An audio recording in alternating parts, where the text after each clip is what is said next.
नमस्कार। इस देश में समय समय पर चलने वाले विदेशी एजेंडे को परिलक्षित करती है।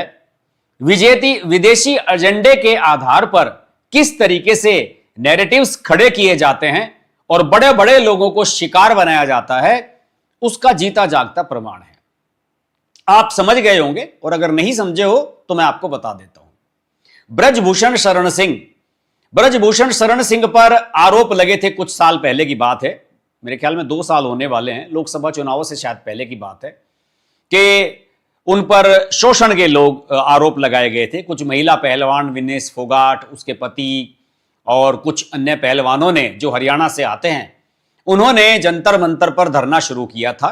और फिर वही जो सीजेपी के आंदोलन के साथ हुआ था, सारा कुछ घटनाक्रम उसी तरीके था। मीडिया, सारा लेफ्ट लिबरल इकोसिस्टम, ये सब के सब लोग पीछे पड़ गए थे कि ब्रजभूषण सिंह को हटाओ, ब्रजभूषण शरण को हटाओ, इसको जेल भेजो, ये करो, वो करो, फलाना करो। और ब्रजभूषण शरण ने बड़ी कीमत चुकाई इसकी।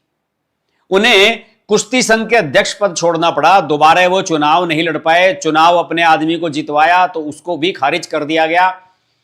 फिर उनको इतनी बड़ी सजा दी गई कि उनका जो लोकसभा का, उनका जो राजनीतिक कैरियर था, उस कैरियर पर ही उंगलियां खड़ी कर दी गई कि साहब इस आदमी को तो टिकट मिलना ही नहीं चाहिए। यानी कि जिस आदमी पर आरोप लगे उसे कन्विक्ट होने से पहले ही दोषी करार दे दिया गया, मुकदमा शुरू होने से पहले ही उसको अपराधी बता दिया गया, और बीजेपी भी मान गई।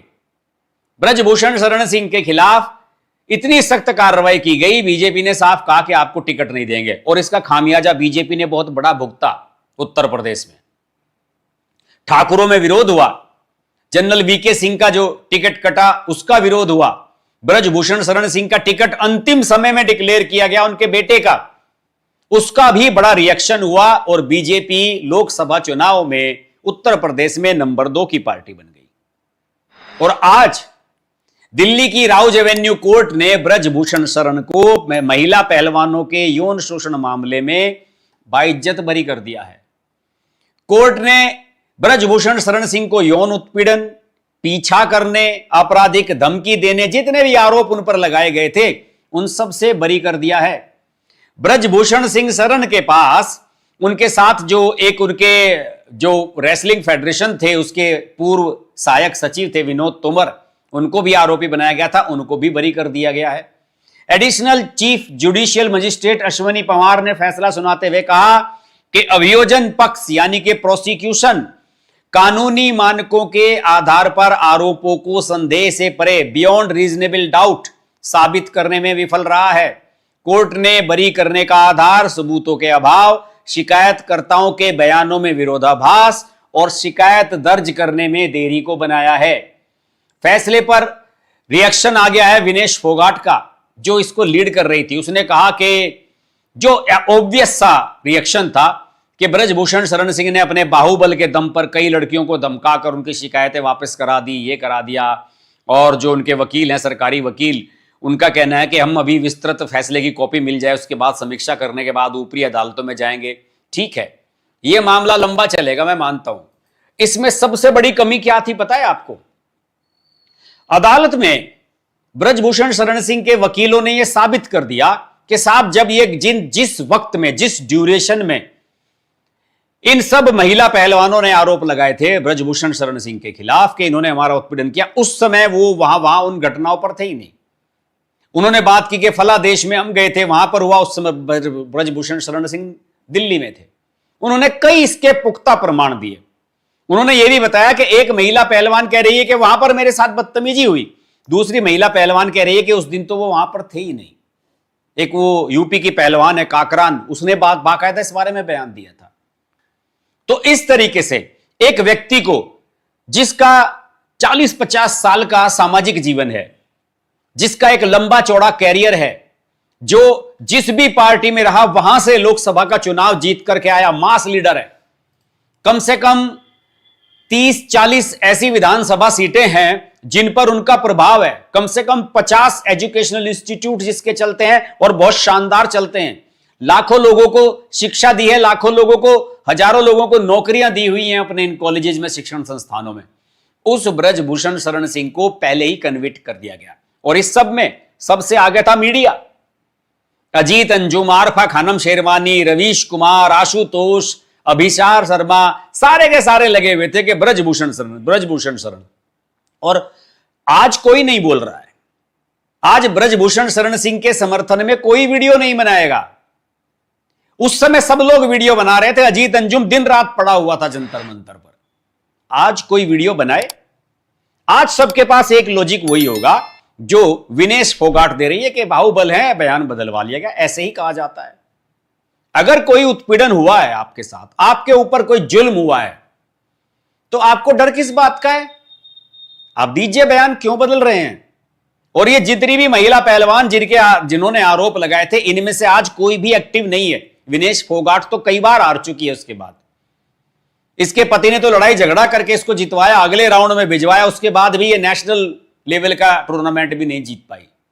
और जो इसने जीता और जो इसका मोटिव था और जो बिहाइंड द सीन चीजें चल रही थी, वो साबित हुई बाद में। इसने कांग्रेस के टिकट पर चुनाव लड़ा और एमएलए बन गई। जब ये विदेश से लौट करके आई थी तो दीपेंद्र हुड्डा, भूपेंद्र सिंह हुड्डा के जो बेटे हैं, वो इसका स्वागत करने के लिए मर्सिडीज गाड़ी लेकर के गए थे दिल्ली एयरपोर्ट पर और जानदार स्वागत करके लाए थे इसका। और उसके बाद पार्टी ज्वाइन करवाई थी। पार्टी ज्वाइन करने के बाद चुनाव लड़ा, चुनाव लड़ने के बाद विधायक बनी और आज ज्ञान दे रही है कि उत्पीड़न के जो आरोप हैं वो दबाव देकर महिला पहलवानों से वापस लिया दिए गए। ऐसी दोगलीपंथी आपने कहीं देखी सुनी है? आज का एक और उदाहरण देता हूं मैं आपको। यही दीपेंद्र सिंह हुड्डा, भूपेंद्र सिंह हुड्डा के जो बेटे, आज 4-5 जो ये सांसद हैं कांग्रेस के हरियाणा से, आज ये प्ले कार्ड लेकर के पार्लियामेंट के बाहर परिसर में प्रदर्शन कर रहे थे। किस बात का? आपको पता ही है कि कल कॉमनवेल्थ गेम खत्म हुए हैं ग्लासगो में, स्कॉटलैंड में, और भारत उसमें पदक तालिका में 4थे स्थान पर रहा है। समझिए आप जरा। और अगला जो कॉमनवेल्थ गेम है 2030 वाला, वो होगा गुजरात में। ये पहले से ही तय हो चुका है। लेकिन दीपेंद्र सिंह हुड्डा अपने सांसदों के साथ प्ले कार्ड लेकर के पार्लियामेंट के बाहर क्यों खड़ा हुआ था? खड़ा हुआ था कि सबसे ज्यादा पहलवान हरियाणा के हैं, सबसे ज्यादा खिलाड़ी पदक हरियाणा के जीत करके लाते हैं, और आप कॉमनवेल्थ गेम करा रहे हो कहां? गुजरात में। कुछ अकल है इनको? कोई है इनको बताने वाला? जब 2010 के कॉमनवेल्थ गेम हुए थे, जिसमें शीला दीक्षित और तमाम कांग्रेस नेताओं पर घोटालों के आरोप लगे थे और मनमोहन सिंह की सरकार गई थी, फिर इसी वजह से वो दिल्ली में हो रहे थे, और उस समय हरियाणा में हुड्डा की सरकार थी। दिल्ली और हरियाणा कितनी दूर है जरा बताइए आप। और दीपेंद्र सिंह हुड्डा उस समय अध्यक्ष थे रेसलर फेडरेशन के। जी हां, ये ब्रजभूषण शरण से हारे थे। उससे पहले एक बार ये जीते थे, फिर ब्रजभूषण शरण ने 2 बार हराया। और ये आरोप लगा रहे हैं कि साहब क्यों नहीं हुए। मैं पूछता हूं इनसे कि जब 2010 के जो कॉमनवेल्थ गेम थे वो दिल्ली में हो रहे थे, तब आपने ये क्यों नहीं कहा कि वो हरियाणा में क्यों नहीं कराए गए? और हरियाणा में आप जब कुश्ती फेडरेशन के अध्यक्ष थे, आपने कितने इंटरनेशनल और नेशनल लेवल के टूर्नामेंट अपने यहां कराए? जरा मुझे बता दीजिए। अब चूंकि मामला पहलवानों और कुश्ती का और हरियाणा का चल रहा था, तो इसलिए मैंने आपको यह प्रसंग आज पूरा सुना दिया कि ब्रजभूषण शरण सिंह को किस प्रकार से आरोपित किया गया। उनको सजा मिलने से पहले ही, उनके खिलाफ मुकदमा शुरू होने से पहले ही उन्हें लगभग फांसी दे दी गई। उनका कैरियर बर्बाद करने की कोशिश की गई। और आप समझ सकते हैं कि क्या नैरेटिव इस देश में चलते रहे हैं। यहां निगेटिव चीजों को आप पानी देना शुरू कर दिए। निगेटिव चीजों का जो दरख्त है ना, वो बरगद का पेड़, वो यूकलिप्टिस के पेड़ से भी ज्यादा ऊंचा हो जाता है। यह हालत है इस देश की। आज इस महत्वपूर्ण विषय पर मुझे लगा कि सबसे पहले चर्चा की जानी चाहिए, क्योंकि अभी सीजेपी का जो प्रोटेस्ट हुआ, आप सब लोग जानते हैं उसमें कितना बड़ा नैरेटिव चलाया गया और देश के शिक्षा मंत्री से जबरन इस्तीफा लिवाया गया।